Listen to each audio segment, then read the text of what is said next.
I think this might be the end. For us, anyway. You know, man and all that we've accomplished. I've had plenty of time to think about it since the last time I saw the sun.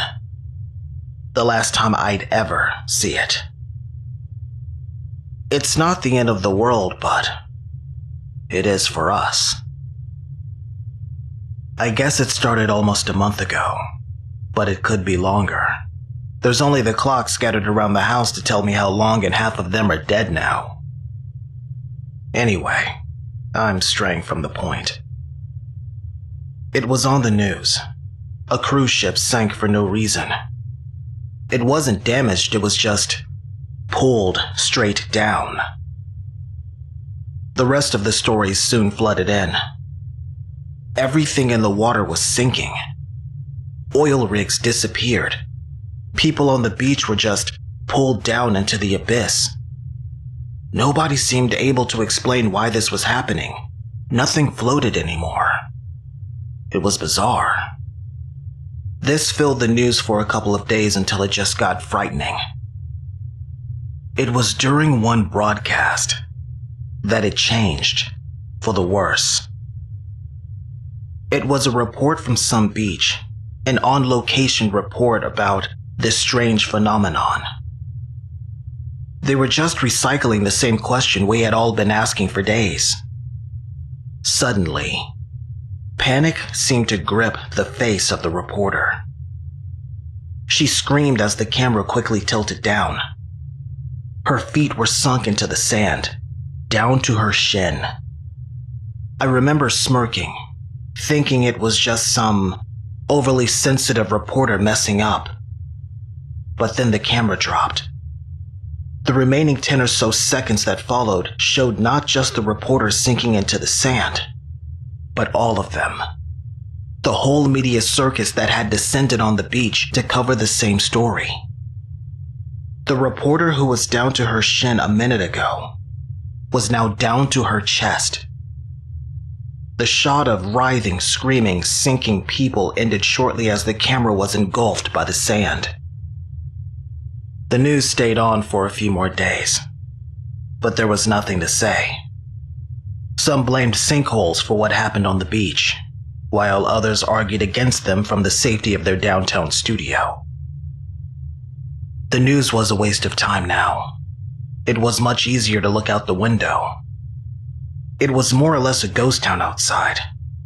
Everyone was inside, afraid to leave their homes. It didn't seem to make sense.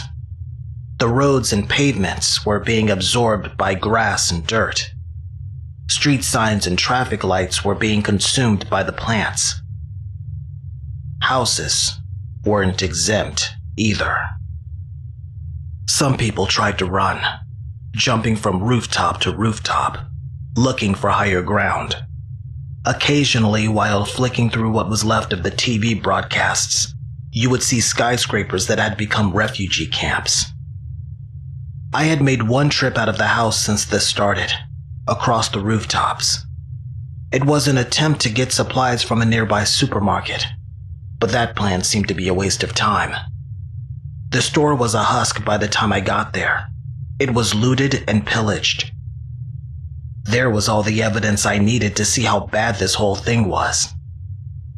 It's easy to be in denial about something like whatever this was, until it really seemed to affect you. When I got back to my house, I noticed something. My car was gone. Well, almost. You could still see the top poking out from the overgrowth and loose soil. It wasn't just my car. It was all of them. Bigger vehicles were still in sight, only partially obscured, but they were going down too. A few days later, my whole bottom floor was subterranean. I had managed to block the windows and door from bursting in from all the dirt and soil. But it was just a cell now. A mausoleum. It wasn't somewhere I wanted to be. I spent most of my time by an upstairs window, staring at the hostile world outside. My neighbor died yesterday. He fell off his roof and was swallowed by the earth. He's not the first to do that either. What made it notable was why he fell. He was trying to stop his dog from getting out. The dog's fine, or I assume so. It ran off. Animals aren't affected. This is our fate. That nihilistic little discovery was too much for me to bear. This whole thing was a living nightmare. I hit the bottle hard and passed out for the night. When I woke up, my head pounded in darkness. I flicked the light switches and the fuses, but the power was out.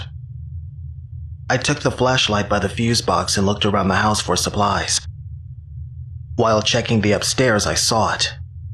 It was the last glimpse of natural light I'll ever see. I had been thinking it was just night, that I had slept all day in an alcohol coma.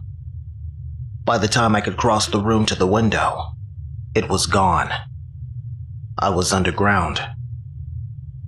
I tried to get out, smashing through plaster and tiles to be greeted with a stream of soil pouring out from where the sky should be. I don't know how much longer I've got in here. In my house-sized coffin, there's only so much food and air. I've got a little bit of light from a couple of candles and a book of matches. The flashlight died some time ago. But this is our fate. Humanity's fate. Our return to the Earth.